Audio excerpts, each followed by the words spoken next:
This is a short story on how Greek mythology and its gods and goddesses originated. Greek mythology, like other mythological systems within pagan societies, has undergone significant transformation over the centuries. The narratives of Greek myths have been reshaped by various redactors, philosophers, and storytellers who have altered their stories to convey deeper meanings about the gods, goddesses, and heroes. For example, the origins of Dionysus, the god of wine, are subject to extensive debate and have been recounted in multiple ways. Hesiod's account depicts Dionysus as the offspring of Zeus and Semele, a mortal princess. Conversely, Hesychius describes him as the son of Dion, a female Titan. This variation in maternal lineage is not arbitrary. It could reflect different oral traditions, misunderstandings, or intentional alterations by the narrators. The variability highlights the diverse nature of the Greek world. Greece was not a unified nation under a single ruler. Instead, it was composed of various city-states, or what are known as poleis, each with its own governance. This political fragmentation resulted in substantial differences in Greek culture, art, literature, and oral traditions. This short story aims to address this diversity by integrating various versions of myths to represent the breadth of the Greek world and its neighboring regions. The primary objective is to offer an engaging representation of Greek mythology. The myth presented here may differ from other familiar versions, as the myths have been merged for more traditional accounts. However, the core elements of the story are preserved. This short story focuses on the chaos from which all gods and goddesses arose. The ancient question of which came first, the chicken or the egg, mirrors the Greek creation myths, which begin with a primordial state of existence characterized by neither beginning nor end. The cosmos originated from chaos, an immense and indistinct void. From chaos emerged the first deities. The tumultuous and assertive nature of these primordial beings set the stage for a world soon to be immersed in the struggles of their descendants.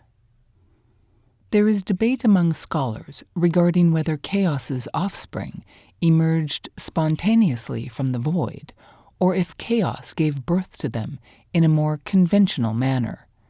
The gender of chaos is also debated.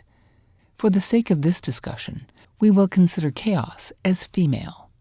This is consistent with her role in producing offspring, although the Greek gods and titans do not adhere to conventional biological principles. In Greek mythology, deities could be born from a range of unusual circumstances, such as a forehead, a thigh, a volcanic eruption, or a primordial black hole.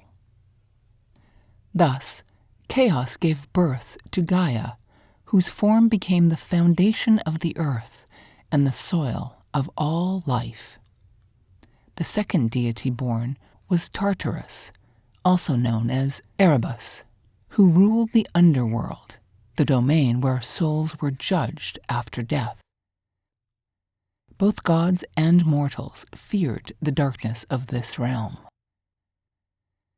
Following Tartarus came Pontus, the primordial deity of the sea, embodying a raw, elemental power that would later be inherited by subsequent generations of gods. These primordial entities were both the stage upon which the Olympians would act and the source of their powers.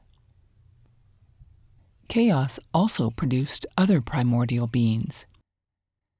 Eros, often depicted as a cherubic god of love, is sometimes thought to be the child of the Olympians Aphrodite and Ares, but is believed to have originated at the dawn of time. Nyx, the personification of night in female form, also emerged from chaos. Although her depiction as a shadowy figure might suggest malevolence, Nyx is an ambivalent goddess, embodying both light and darkness through her many children. Nyx and her brother Erebus brought forth Aether and Hemera. Aether filled the space between heaven and earth with a mist that contributed to the blue hue of the sky. His sister wife Hemera, representing the day, was distinct from Helios, the sun, and she dispensed her brother's mist each morning. In Greek mythology, sibling pairs often symbolize natural dualities, such as the cycles of water and rain. Nyx also gave birth to a range of other divine beings from her dark essence, each representing various facets of human experience.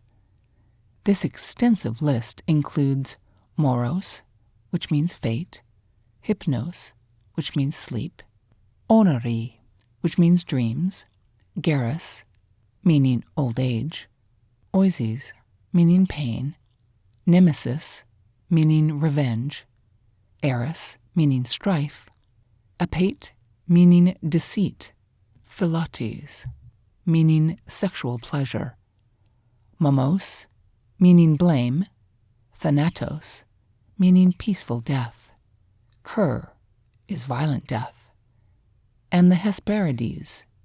They are daughters of the evening, often depicted as nymphs. During the same era, Nyx's sister Gaia gave birth to Uranus, who would become the ruler of the cosmos, as well as Gaia's husband and sire, the Titans, the mighty and ancient deities of Greece.